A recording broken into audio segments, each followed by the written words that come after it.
3, 2, 1. Welcome, everybody, to the Trip Ups and Triumphs podcast, where we keep it real about setbacks, comebacks, and everything in between. I'm getting in my head of myself. Trip Ups and Triumphs is the podcast that keeps it real about the highs and lows of life, and I, as your host, Nathan Cabrera, I dive into raw conversations about failures, comebacks, and the lessons that turn setbacks into success. Whether you're grinding through a challenge or celebrating a win, this show is here to remind you that it's all a part of the journey. So expect real stories, unfiltered insights, and a few laughs along the way, mostly my own. Tune in and get inspired to turn your trip-ups into triumphs. Hello, everyone. Welcome back to another fabulous episode of Trip Ups and Triumphs. Y'all, I still don't have my socials together, but somewhere, someplace, I don't know, the Twitter account is up. I got quite a few thousand followers on there. Instagram and Facebook, I don't know. I don't have access to either, and I'm getting pretty ticked off. But I did promise you guys a couple things. I'm actually redoing my studio to get prepared for season 2. Season 2 is already being planned, y'all. This is great. I'm so excited. I do have guests coming up. My first guest will be arriving for next week's episode. I know I've been promising you guys for a while now, so if you made it this far, thank you so much. I've been seeing the screenshots you guys have been sharing. It's been a fabulous ride, and it's still just the beginning. Thank you so much. I am just in awe. I've been reading all the messages. People have been following along, messaging me privately, talking to me about their own things. Some people are wanting to get on the show. I have strangers, I have no idea who they are, that are applying to be on the show, and you can do that. I have a form. I still need to get it on the site. See, I'm terrible when it comes to myself. Like, I need an assistant because my ditzy self, my brain is just going in all different directions. So there's that. I also have a really awesome, exciting, assist, if you will, that's coming up in a few episodes. So I'm excited for that. But as promised, I do have some interviews lined up, and my first guest will arrive next week. So stay tuned for that. And the reception has been great. Some of you have been crying. Some of you have been really excited. Some of you haven't gotten through all the episodes yet because you've had to take a pause. So I've also heard that feedback as well. So sorry. I don't know what to do about that, other than just be myself and continue sharing. And these episodes are going to be up and down. We're going to have good stuff going on. We're going to have sad stuff going on. But either way, we're sharing all the trip ups and triumphs. And so if you have made it this far, good job. We're going to keep on treading through. This topic is going to be a little bit more lighthearted, but it's probably going to hit you in the heart if you suck at money. And as you guys all know, I am quite a frugal person. I pride myself on not spending money, but believe it or not, I do spend money. I'm not cheap. I swear. I promise. You can ask my exes or my friends. They'll probably say I'm cheap, but I value money. You know, I come from a family and upbringing that didn't quite know the ins and outs of money smarts, if you will. They spent money. We were poor at times, but when we had it, I mean, it was shown off. And so I did not want to fall into the same trap and patterns. I, as a child, really did not like, spending money because I didn't want to be a burden to my mom and to my family. So it was definitely a point in myself to just say hey, I don't want to be sapping resources that could be allocated to electricity, because sometimes our power would be out.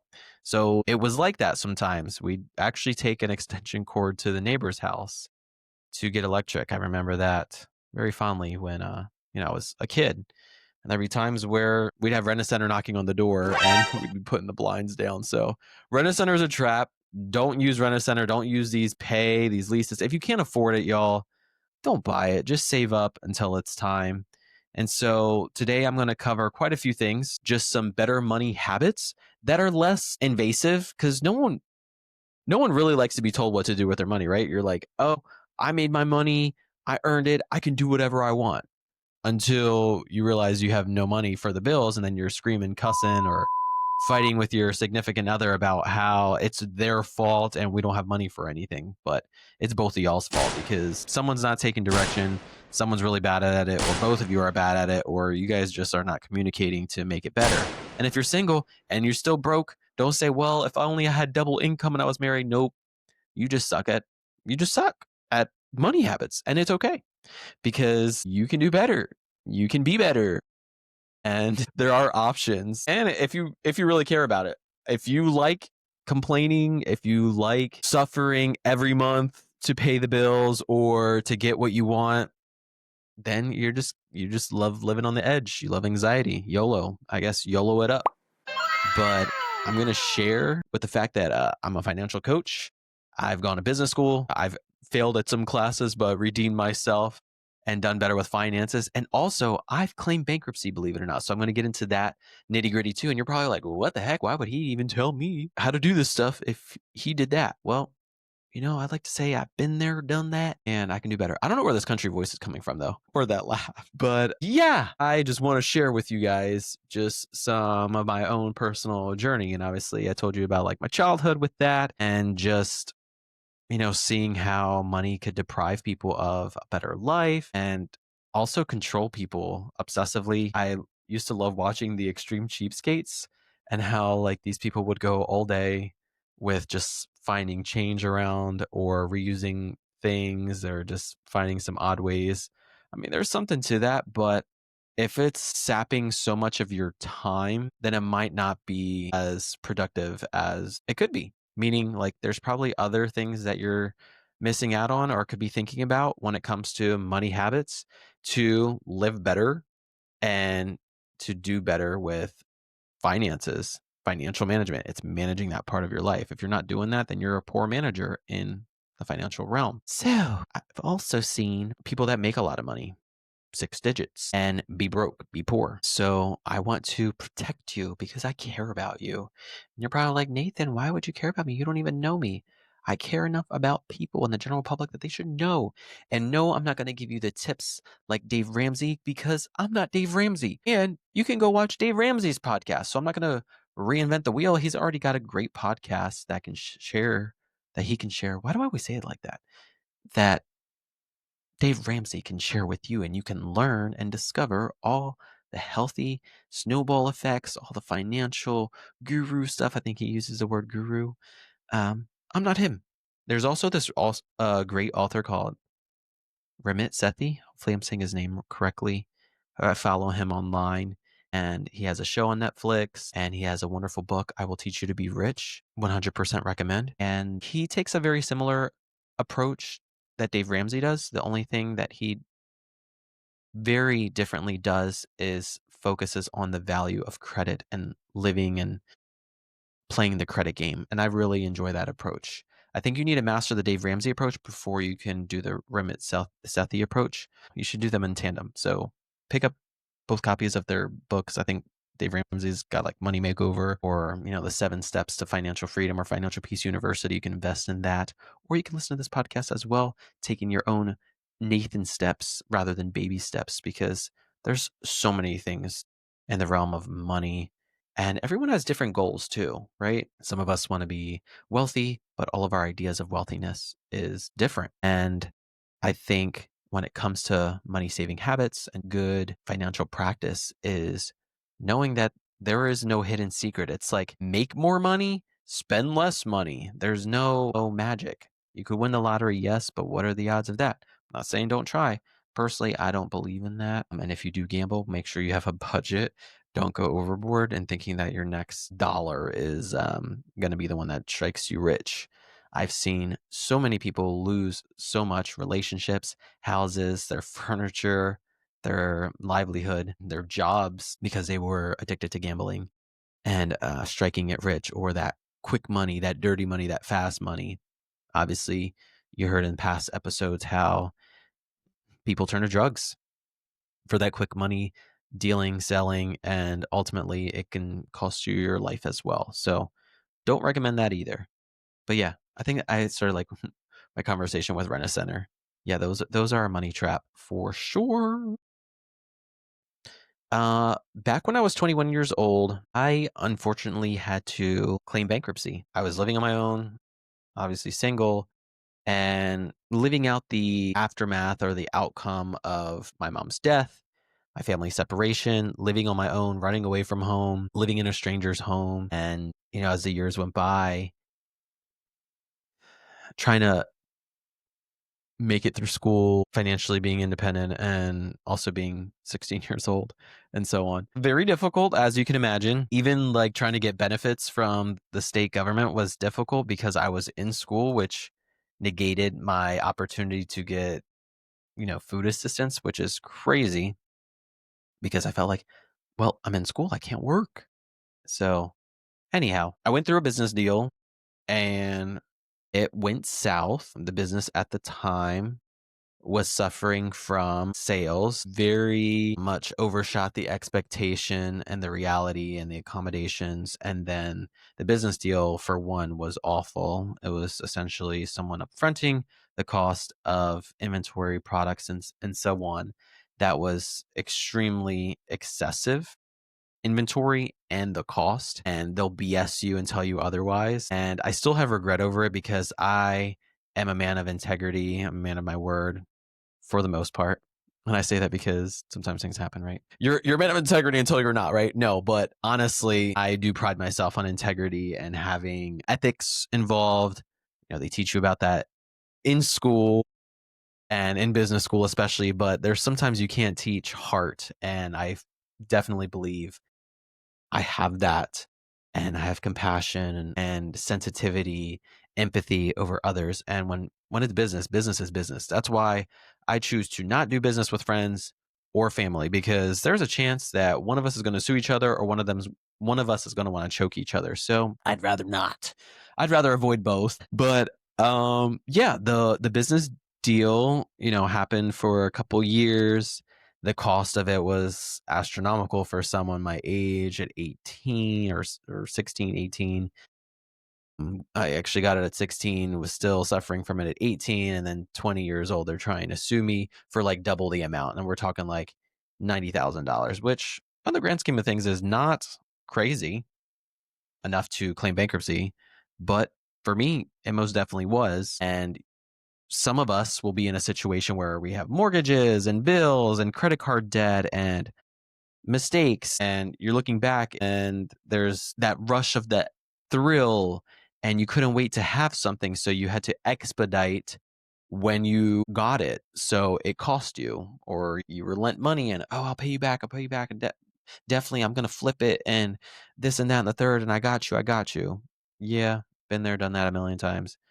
And if I owe you money, I promise I'll get it back to you. We made a deal. But no, unfortunately, I was getting sued, and my lawyer at the time, like, I couldn't even afford the lawyer. The lawyer was like from DC, and so that was even more expensive. And I'm like, I probably could have got a lawyer from my hometown for a couple $100, and they could have did the same process. But you live and you learn, right? Every day we're learning something. Every day we could have, should have, would have, this should have been different. But the best day to implement new habits and make changes is today. It wasn't yesterday. It could have been yesterday, but it didn't happen. So that's why I say today, not tomorrow, today. So taking a self evaluation of yourself and understanding, hey, today, if I'm a little SOL when it comes to my money, yeah, today might be that time to make those changes. Unfortunately, I had to claim bankruptcy. Um, but I it wasn't all doom and gloom. Like, I thought it was all doom and gloom, but I was 21. My life was getting started. I was in college, and it really was a fresh start for me. So I have three things for you guys to really think about. You're debating about your financial changes. And if you claim bankruptcy, I just want to encourage you. It's going to be okay. I promise. And if you're thinking about claiming bankruptcy, go see a lawyer. I don't want you to be like, oh, Nathan told you. Because who am I, right? You know your situation better than I do. If you're broke, and I hear my dog in the background playing with her toy. See, this is ADHD for y'all. But yeah, you need to take like a self evaluation first and foremost. to really see like where you are financially. But the first thing I want you to really think about is reframing your way of thinking, right? Just knowing like for me, I was thinking doom and gloom, but really I had to understand that it's a reset. It was a fresh start. It's like, okay, game over, just like a video game, but you start from level one. And I got to start from level one again. Some of us always think we wish we could go back in time. That's obviously not an option. So, like, why do you want to do that? Because you want to start from the beginning again. So, bankruptcy sometimes, at least for me, it was a way to start from the beginning. Again, not telling you to claim bankruptcy, but how can you have that fresh start? How can you reset? How can you reframe the way of thinking you have? So if you have some debt or a lot of debt, how can you be like, well, yeah, I'm $20,000 in the rabbit hole or money's down the tube. Well, at least it's not 100,000. If there's 100,000, at least it's not 200,000. If it's not 200,000, at least it's not more. If you're making like $20,000 a year, $30,000 a year, and you have that much debt, though, I definitely would be rethinking the whole bankruptcy thing. That I could tell you very much because you're going to be paying off debt for a long time. Stop paying the minimums on things and get rid of that freaking credit card, get rid of that debt or whatever. And by getting rid of the credit card, I mean the debt itself, because credit cards actually can be really helpful. I don't do points. I do percentages. I want that return on my expenditures. So best thing you can do is charge that card and pay it off right away. But anyway, the second most important thing that I want you to think about is asking yourself how you got there to begin with. A lot of times we want to try to get like help. You call these numbers, you get these spam calls, you get these, I don't know, these credit relief things. They're scams, guys.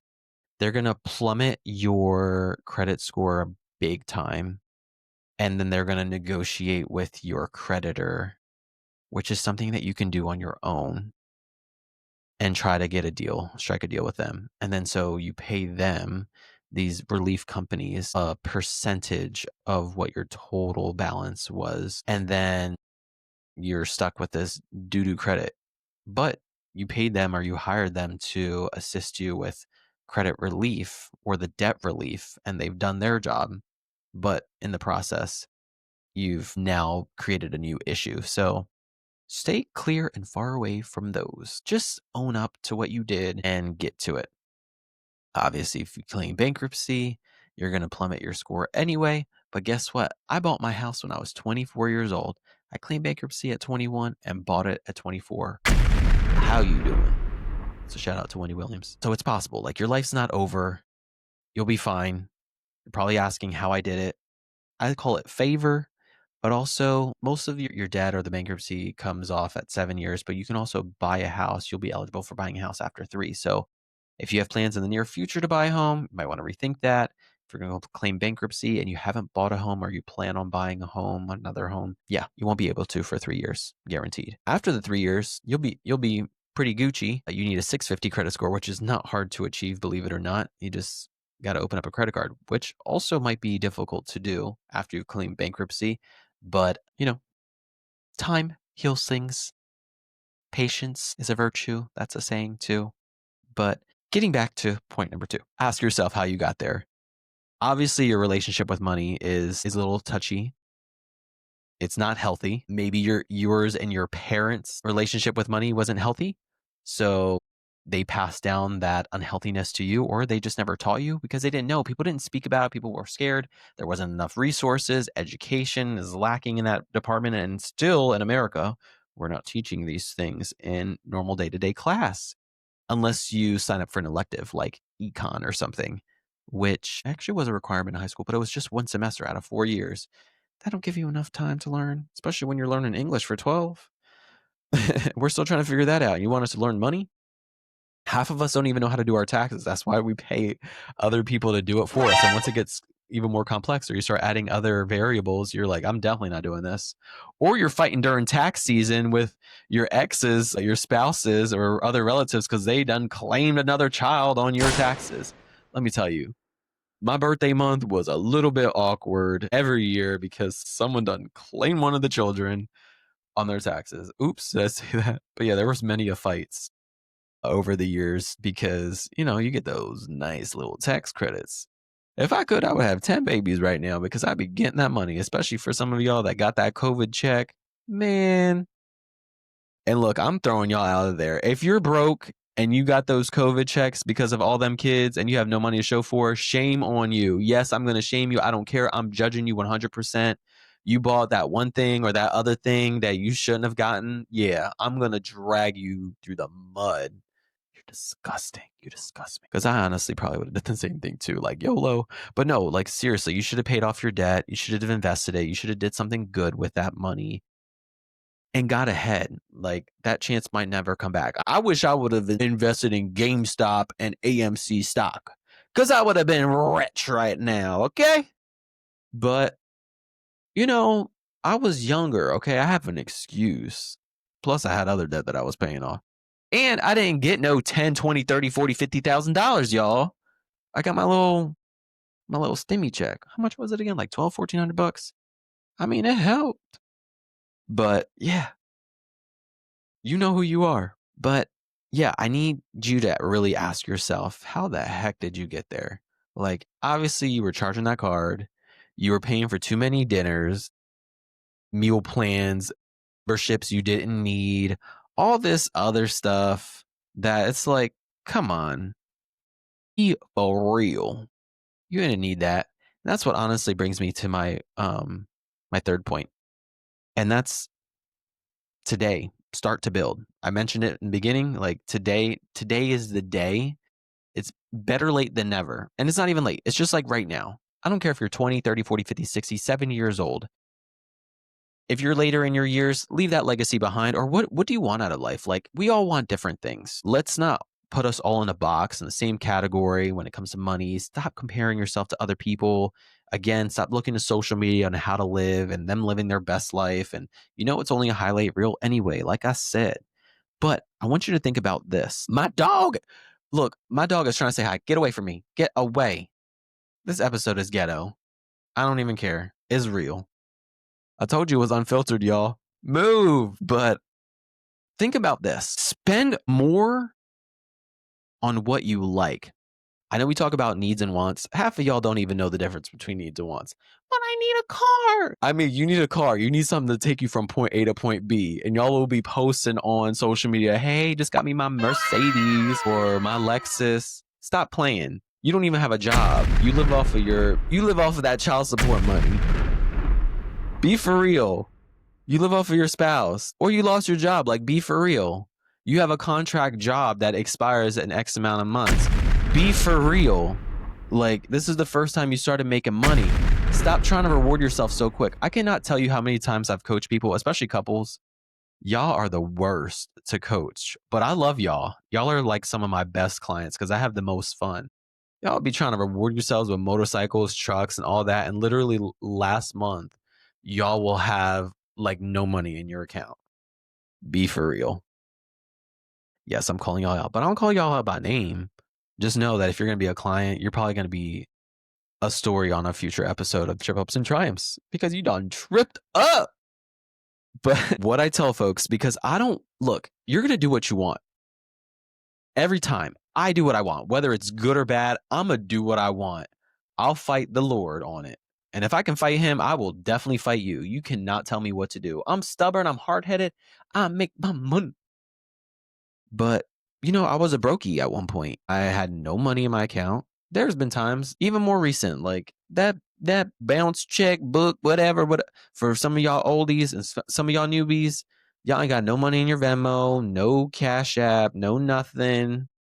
Y'all trying to scam people, doing these blessing circles. I know who you are. And if you're looking at me, I'm looking at you. Yeah, no. But, I mean, like, start building today. Get a new job that pays more. Get a side hustle. Pay off that debt. Pay it down. Stop spending so much money. Spend more on what you actually like spending money on and spend less on what you don't. Like, literally, that's the other part. Like, I love nice things. I love certain clothes. There was a time where I loved certain brands. I don't really care about that anymore. Like, my clothing has been more simplified, but there's certain things that I still like doing. I love paying for experiences. I love trips. Boy, do I love food. I know it don't look like it, but I do love food. I love going out. I love having experiences with friends and people, even if they're strangers. My money goes long when it comes to that. But guys, like I don't spend money on the things that I don't really care about. Stop going out with friends that are forcing you to spend money on those things that you really don't care about. It's just for show, or it's just for looks and poops and giggles, right? For a moment. And then all of a sudden you're like, dang, where did all this money go? You done spent it. If you don't really like alcohol, why are you going to the bar and spending money on alcohol? Make it make sense. Be for real. I'm gonna order the water. I might still hang out with that person, but I'm gonna spend the money on the food, not the drinks. Plus, I can forego the calories. Health is really important to me right now, right? Like I'm going back to the gym. I want to exercise. My day job pays me time leave to go exercise. That's great. Some of y'all's job might pay for the gym membership. If it's not a huge deal, like go to Planet Fitness and $10. Stop going to the merit clubs for $100, $200. It doesn't make sense, especially if you're not really taking your weight into consideration. You're just going there to take selfies or to work out for a little bit. Make it make sense. You're not that serious about it. Now, what I will say is like I have a second gym membership. It's a lot more money. For me, it's $50 a month. I like the red light therapy machine. I like the sauna. Some people think I spend too much money in there, and maybe I do. Shh, mind your business. But I wanted to increase the investment on that because I'm making it more of a priority in my life. So if you're doing that, then it makes sense to spend more money on that. But again, more in, less out. So more money coming in, less money coming out. More money coming in on the things that I like, right? Or did I say that right? More of what I do like, less of what I don't like. That's how I should have said it. It's not rocket science. So literally write a list of the things that you really love to do or really love to spend your money on, or theoretically what you would want to. And then the things that you are spending money on, look at your credit card statements or your debit card statements. What are you spending money on? And then look at that. And then how many times have you had buyer's remorse, or you're impulsive buying these things that you really didn't need, or they were a one-time use and you didn't really care about that, and it's like it's over with, right? We spend money on things and people that aren't really concrete in our lives, or we do things out of obligation. We don't have to say yes to everything. And again, I'm preaching to the choir here. Sometimes I go to those weddings, and there was a lot of them in the last 2 years. I don't have to go to all them weddings. No comment. And there's actually a couple people that literally I bought the gift and I can't even find the freaking cards with the money and the gift cards that I put in them. So I'm sorry if you're still waiting for your gift. I ain't gonna lie, like I done freaking lost it, and I'm kind of ticked over because I lost the money, and now you're probably mad at me because I didn't get you your gift. How ghetto is that? But anyway, like that's really what I wanted to cover today, guys. I'm trying to keep it short and sweet and to the point, getting you guys into like checking yourself before we start hearing about some other stories and people in the next coming weeks. I got some amazing things lined up for y'all. I got stories of diseases, addictions, affairs, nefariousness, a whole bunch of stuff. Incredible people that I can't wait for you to meet. But again, I wanted you to take a self-evaluation, kind of take a mental note and a mental check, making it, through these last couple of episodes, a lot of deep things about myself and so on. And I wanted to point the finger at you this time. Obviously, I shared that I did claim bankruptcy, but now in this point of life, like I'm doing well. I'm doing things that I enjoy. Remember these three things: reframe your way of thinking, ask yourself how you got here, and spend more on what you like and less on what you don't. I promised myself that I was going to be wealthy. Again, my idea might be totally different. By the time I turned 30, I wanted to be making six figures. I did that. And I'm so proud of myself for that. I was hustling and bustling. I prioritized the financial part much more than I did on other areas, but that's what was important to me at the time. Like security was important to me. And a lot of people that go to college or are prioritizing their careers, they do put relationships on the back burner. And look, every decision you make, there's an opportunity cost. We learned that in school, the word opportunity cost. It's like what you give up for prioritizing this other thing. So yeah, I did that. In the process, I delayed other areas of my life. Would I change things? No, because I don't even have that option anyway. I'm happy with where I am, what I did. I'm confident that I made the right decisions for me. And in the process, I'm still learning, right? That's a good thing. We're all still learning, no matter what category. And no shaming on if you took a different approach, like that was important to you. Or maybe accidents happen and you had to settle down quicker. So what? Like today's a new day and you can still make it too. But yeah, at 30 years old, I wanted to make six figures. And I did that with a combination of my daily income and my hustle, my side gigs. I own multiple businesses. I do websites, I do marketing, custom t shirts, still do that. I have my own line of t shirts and clothing. I'm also a landlord. So in the process, there's only 24 hours a day. I've had to deprioritize those other things. Or when I got into a new season of my life, things change. It's okay. Change is inevitable. It's the normal part of life. And so when I turned 24, this was after the bankruptcy, again, I bought my first house. I was so excited. And I was renting for a while. My rent was super low. I was not living in a luxury apartment. It was a fine place to live. That's where I got my dog because I was living alone. I was lonely. But then when I bought my first house, I started to think a little bit differently. I was like, how long am I going to stay here? This was a long term investment. And so I was still feeling lonely. I got a roommate. And guess what? Maybe they're watching this, maybe they're not. They pay most of my mortgage, y'all. Like, my mortgage was cheap. I bought in a really good time. Now, mind you, some of y'all are like, well, I wish I would have bought a house when I was 4 years old because that's how it was when the market was good. Sorry about that. Sorry about your luck. Can't apologize for that, but for the rest of us that could, we did, period. Maybe you'll have your time too, and there will be another season of, drop rates or whatever. I'll tell you what, you ain't gonna get that low cost, that same number. Also, inflation happens, cost of living is different. Hopefully you're making more money, but I was what, gosh, 24. I had just had confirmed like that I was getting a raise at my old job. I was working at a nonprofit at the time. I was only working there for a few years. Again, you have to have stability in your position if you're going to be buying a house. Those are conversations for another day. We'll save because that'll be getting into too much. But you know, I'll give you some more money tips in the future.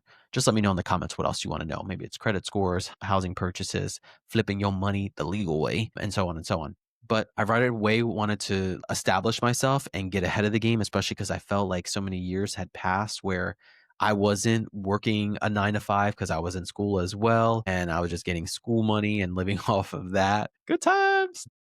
Yeah, that was a good thing. And then I got hungry for more. I was doing a lot of work in business and I realized like I really valued my time. And so the late nights, 1 o'clock, 2 o'clock in the morning just wasn't doing it for me. Guys, I worked a long day today and then I volunteered and then I came to record this. Started my day. I was in the office at 7 o'clock. I just got home at 9 o'clock and then I'm recording. So it was a long day. Not every day is like that. You choose what you want to do. And if you don't, start. But yeah, I didn't really enjoy staying up late, 1 or 2 o'clock in the morning, dealing with websites and then crying in the middle of the night because I got to wake up and do work again and fear that someone's going to cuss me out because I didn't do something that they asked when I did, but they don't know how to work technology. Yeah, I'm calling out some of my old customers, but I still do some of that work, but I take on clients that I want to at this point because I don't need to be doing all that. It's just extra money for me. And then during COVID, actually, um, I did a lot. I ended up selling a collection that I had of Pokemon toys and games, made a couple $1,000s with that. And then I wanted to convert my basement into a studio apartment, which I also rent out. Hello, which again, with my two tenants, I pay 2 months of my mortgage and I live in the house. Booyah. Like these are the types of things that I can do because I'm able to do them right now. So if you have the opportunity, do it. Rent that room. That's real estate, precious real estate that you could be using and doing. And then I have another room in here, which I'm now using as an office, as a studio. So, like, make these investments, make these things work for you. You might be able to rent something, sell something, put things on marketplace, do a side hustle, whatever. Like, this is not for everybody. I will say it's not the easy thing to do. It just works for me. I just kicked out a tenant. Well, their lease expired. And that was a tenant from hell. But I'm like 9-1. Okay. Give me that. Give me my props. But anyway, it worked for me.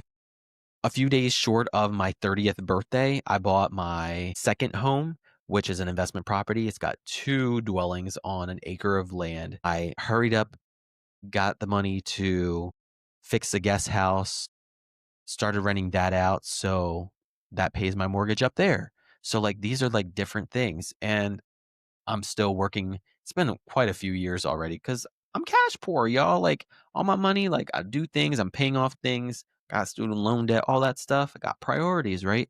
So it's taking me a little longer to work on this project, and investors will be like, oh, flipping over because they'd want to get it done in like 3 months. I'm technically not an investor. So, it's a little bit more difficult, you know, on my end, and I'm trying to do it with cash, and things cost a lot of money, y'all.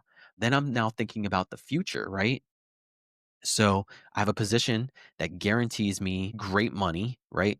Obviously, anything can happen tomorrow. So you got to plan for a rainy day. So I have all these other streamlined residual income opportunities that are flowing in on top of my day job. But yeah, I got a good job. In the next 2 years, that money is good, will literally replace all the extra money that I'm getting from my side hustles and gigs. So I could stop that, or I can 1.5 times increase the money that I make on a yearly basis, which is incredible. My next goal is by like, I don't know, 40 years old, I don't know, making $200,000 maybe. Yeah, that's a good goal. But your goal might be something different. Maybe it's just to get to 30. Maybe it's to get to $50,000 a year. Maybe it's to get married. Maybe it's just to like, hey, I want to get a 650 credit score so I can apply for a house. My credit score is not the highest, but it's not the lowest too. But that's because I have so much revolving credit. There's a lot of moving parts. I'm investing, I'm buying, I'm doing all these different things. So it's in the low 700s. And I'm okay with that because I'm not buying any more stuff anytime soon. So like, the credit is really useful for when you are actually going to take a loan for something. It really does nothing for you in the meantime if you're not doing all the other things. But anyway, trying to keep it together here, y'all. But I just wanted to insert some of that to you. So hopefully that motivates you. Like, I want to know, what are you trying to look? I'm rubbing my hands together. What are you trying to do with your money? I want to know. Let me get into it. So in this, I'm actually going to offer a free session with you, an introductory session, a 30-minute call. I was going to say 45 minutes to an hour, but that's doing too much, y'all. 30-minute call. We can knock out a lot of stuff. What you want to do is private message me, DM me if you want a free financial coaching call you're going to need to know your credit score. You need to like show me some bank statements, and you need to come with honesty. I don't want you lying about nothing and hiding all these things or the blame game on somebody else and da happen. No. You opened up your pocketbook. You opened up your Zelle account, your bank account. You sent that money or whatever you did. But it's going to be all right. It's going to be all right. So basically, I went from the bottom, but now I'm here. Started from the bottom, now I'm here. I went from bankrupt to making 6 figures. And it wasn't a short overnight thing. These YouTube videos lying to y'all. Y'all been watching too much Disney Channel, too many movies and videos of stuff in 5 minutes and 30 minutes, and it's got y'all minds twisted thinking you're going to do that on your own. You ain't. Stop watching those videos about people losing weight in 3 months, 200 pounds, unless you're on Ozempic, could be possible. But I'm leaving it all at that. So again, as I end every episode of Trip Ups and Triumphs, the podcast, I just want to let you know that your setbacks are just an opportunity for your comebacks to come on forward and come through. Yes, this is supposed to be inspirational. I want you guys to know that I love you, even if I haven't met you. I still love you. Let me know that you're listening and that you're watching. And of course, follow us on YouTube, Facebook, Instagram, Twitter at Trip Ups Podcast, all the above. And of course, follow the frickin' podcast, okay? Y'all are watching, but I need y'all to follow. I'm almost to my next goal, trying to double where I am right now at this second of the amount of followers. So I love you. Peace, and see you next time. Until next time, goodbye. Peace out.